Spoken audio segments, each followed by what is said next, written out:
What is up, y'all? I'm in the middle of filming another video, but I thought, poof, these how-to videos usually go crazy and they can help you out when you're in a pinch. So I'm gonna make this one real short and quick.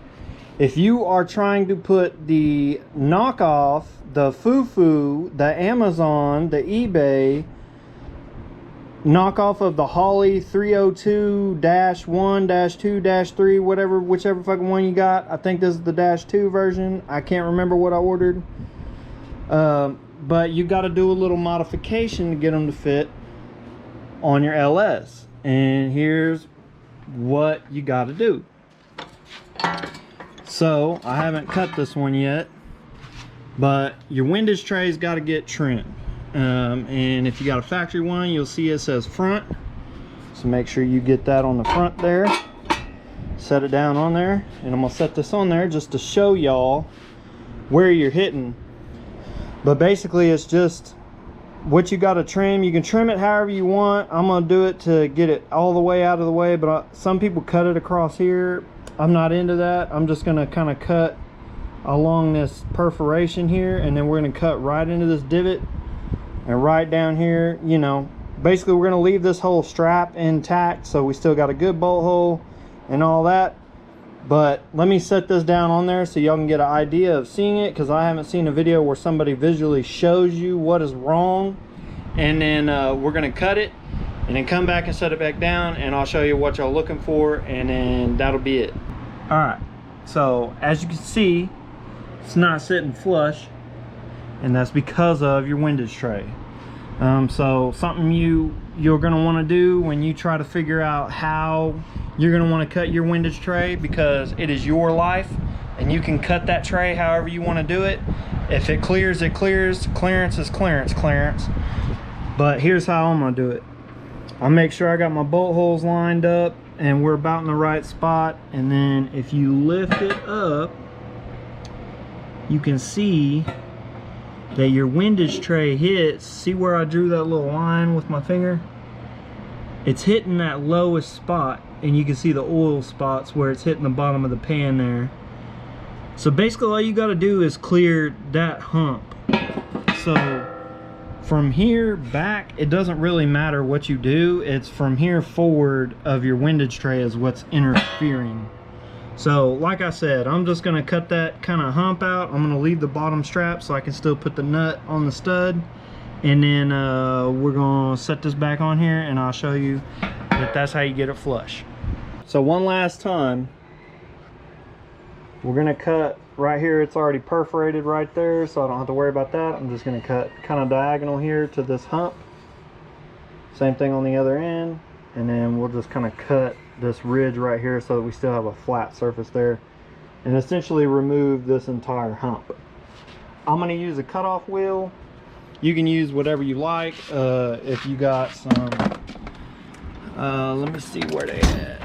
You want some 10 snips or something, that would probably do the job, but I got the power tool, so I'm going to use the power tool. Damn it, got the damn cord stuck in there. All right, here we go. So I'm going to cut it, and then we'll get back over there and set it down and show you what you're going for. Roughly, that's what you were going for. Got some rough little edges right there. I'm gonna take a little die grinder and clean that all up off camera. But you get the idea. That's about how much we're gonna cut out. Let's see how that fits up, and then we'll clean it up, and that'll be that.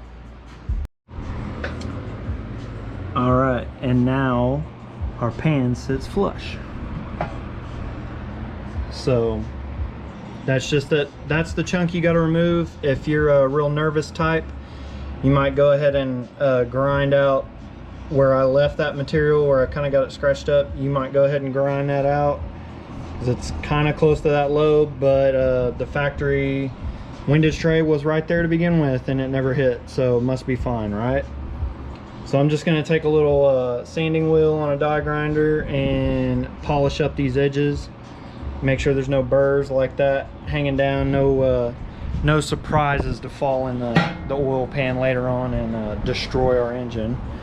But other than that, you're gonna take your magical weird color. I don't know what the hell they did to get this anodized finish or whatever kind of finish it is, but it's like bronze, purple, red, green. It's all kinds of crazy colors. But anyways, get your pickup tube bolted on.